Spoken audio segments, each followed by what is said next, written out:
Itukuzwe damu ya Kristo. Karibu mpendwa mfuatiliaji wa St. Gaspar Media, nawe mtazamaji katika kipindi cha tushirikishane tone la upendo. Na leo kwa namna pekee tunatafakari juu ya asili ya novena na vitu vya kuzingatia katika kuifanya novena. Kabla ya kuanza kipindi chetu, niwalike kwa ajili ya sala. Kwa jina la Baba na la Mwana na la Roho Mtakatifu. Amina. Mungu Mwenyezi, tunakushukuru kwa mema yote unayotujalia. Tunakuomba umtume Roho wako Mtakatifu awe nasi ili tunayoenda kuyajadili tuyafahamu na tuyatende kwa moyo, ili katika kuyafanya hayo sisi wanadamu tutakatifuzwe na Mungu pekee atukuzwe.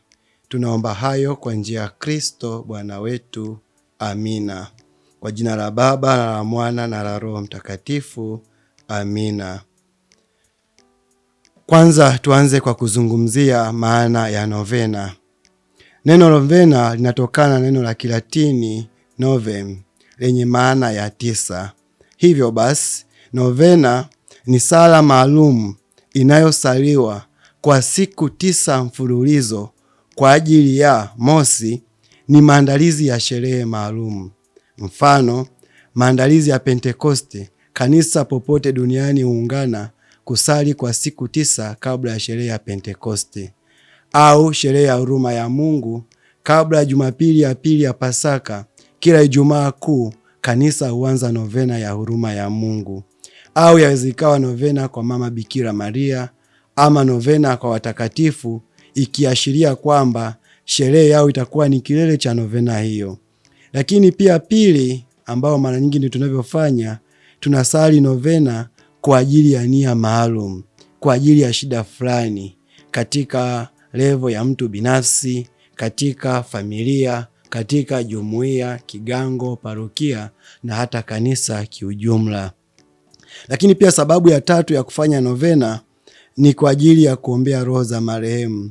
Kuna desturi baadhi ya sehemu baada ya mazishi huwa wanasali novena ya siku 9 kuiombea roho ya marehemu ili iweze kupumzika kwa amani. Kumbe novena ni ishara ya uvumilivu, imani na matumaini kwa Mungu. Novena ni sehemu ya ibada za watu binafsi, yani devotion, zinazotusaidia kukua kiroho. Asili ya novena. Asili ya novena inaweza ikahusishwa na tukio la Pentekoste. Baada ya kupaa kwa Bwana wetu Yesu Kristo mbinguni, tunaambiwa kwamba mitume pamoja na Mama Bikira Maria walisali kwa siku 9 kabla hawajapokea zawadi hiyo kubwa ya Roho Mtakatifu. Tunasoma hayo katika kitabu cha Matendo ya Mitume sura ya 1 aya 12 hadi ya 14. Na hakika ilipofika siku ya 10, Roho Mtakatifu aliwashukia. Tunasoma hayo pia katika kitabu cha Matendo ya Mitume sura ya 2 aya 1 hadi ya 4. Hivyo novena ni mfano wa sala ya kusubiri kwa imani, matumaini na uvumilivu. Kanisa linaona tukio la mitume na Bikira Maria kusali kwa siku 9 mfululizo baada ya kupaa Bwana kuwa ni mfano wa novena ya kwanza katika historia yetu ya wokovu.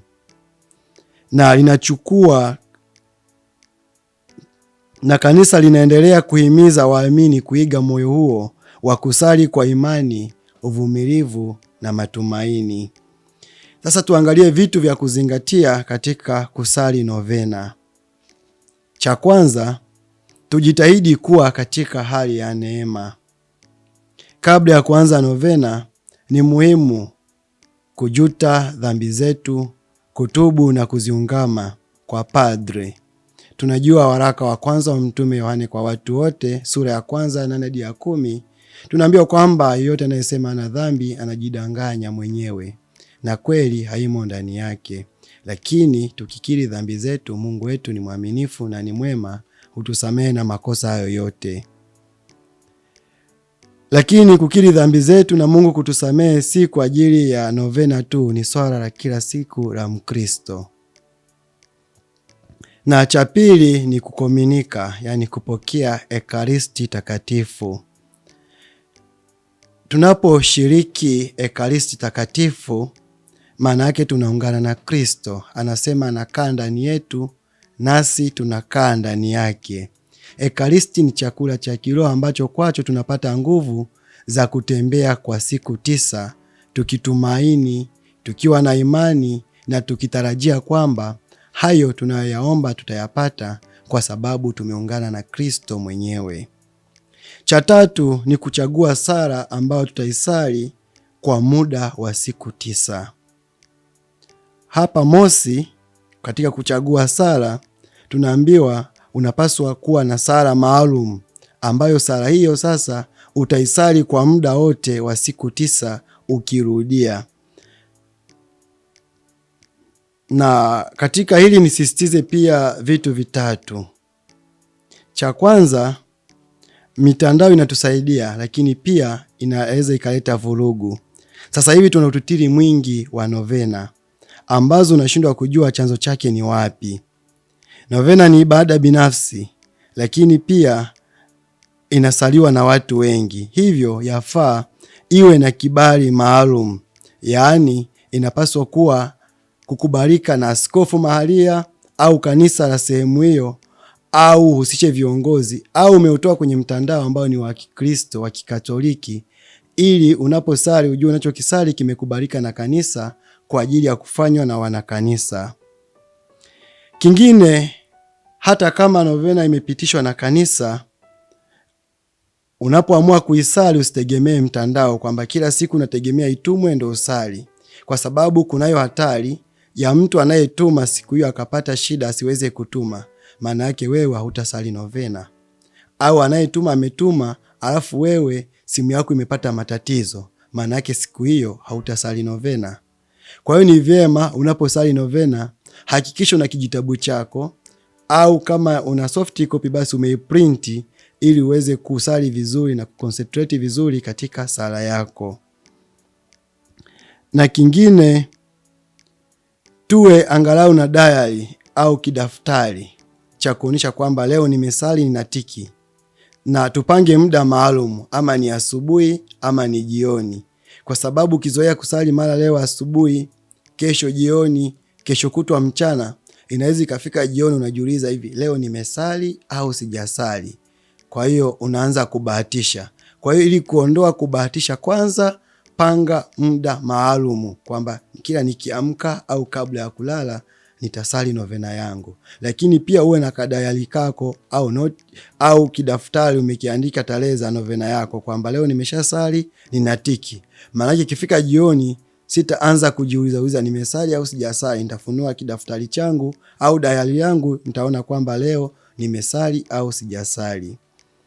Lakini kingine pia wapendwa, tunapaswa kuchagua nia moja katika novena. Ni wazi kwamba katika maisha yetu tunapata changamoto nyingi, lakini novena inatudai kwamba tutakuwa na nia moja tu kwa muda wa siku 9. Kwa hiyo sio muda wa kwenda kusema nia zangu zote, ni nia moja na muomba Mungu kwa muda wa siku 9. Na hiyo nia naweza nikamuomba Mungu mwenyewe moja kwa moja, au kupitia maombezi ya Mama Bikira Maria ama malaika ama watakatifu. Kanisa linafundisha wazi kuwa Mungu ndiye anayejibu sala. Bikira Maria, watakatifu na malaika hao ni waombezi tu. Na kingine, tunaalikwa kudumu katika sala kipindi hicho tukiishi maisha mema. Novena inapaswa kuambatana na maisha ya haki, upendo, msamaha na matendo mema. Sala bila matendo hubaki dhaifu. Hivyo tunaitikia neema ya Mungu kwa maisha ambayo yanamtukuza Mungu na yanampendeza mpendwa jirani. Wapendwa, tunaweza kujiuliza, je, novena inaelekezwa kwa nani? Novena zote kimsingi zinaelekezwa kwa Mungu mwenyewe, kwa sababu yeye ndiye chanzo cha neema zote. Hata hivyo, zinaweza kufanywa kwa njia mbili tofauti. Njia ya kwanza Ni novena ambayo tunasali moja kwa moja kwa Mungu. Mfano, novena ya huruma ya Mungu, novena ya damu azizi, novena ya moyo mtakatifu wa Yesu, ama novena ya Pentekoste. Hizo tunasali kwa Mungu moja kwa moja. Lakini pia twaweza kusali kupitia maombezi ya Bikira Maria, malaika na watakatifu. Kupitia Bikira Maria na ushirika watakatifu na malaika, yaani kanisa shindi ambalo liko mbinguni, kanisa hilo huungana na kanisa la hapa duniani katika sala, ambapo Bikira Maria na watakatifu daima hutuombea kwa Mungu. Lakini hata hivyo, jibu la mwisho la sala la baki kwa Mungu pekee. Mpendwa mfuatiliaji wa St. Gaspar Media, nawe mtazamaji, ninapotamatisha nimalizie kwa kusema kwamba katika novena zetu, katika sala zetu, hatuna budi kuiga mfano wa Yesu pale bustanini Getsemane. Ikiwa ni mapenzi ya Mungu, hayana budi yatokee, kama Yesu mwenyewe alivyosali kwamba Baba, si mapenzi yangu yatimie bali yako. Kwa hiyo tuombe katika yote, daima mapenzi ya Mungu ndio yatimie maishani mwetu. Itukuzwe damu ya Kristo. Na kushukuru kwa kutafakari pamoja nami tafakari hii juu ya asili ya novena na namna ya kuifanya novena. Niliyekuletea tafakari hii ni mimi Frateli Franklin Stefano Magacha wa shirika la misionari wa damu azizi ya Yesu kutoka seminari kuu ya Mtakatifu Gaspari del Bufalo, Kola, Morogoro.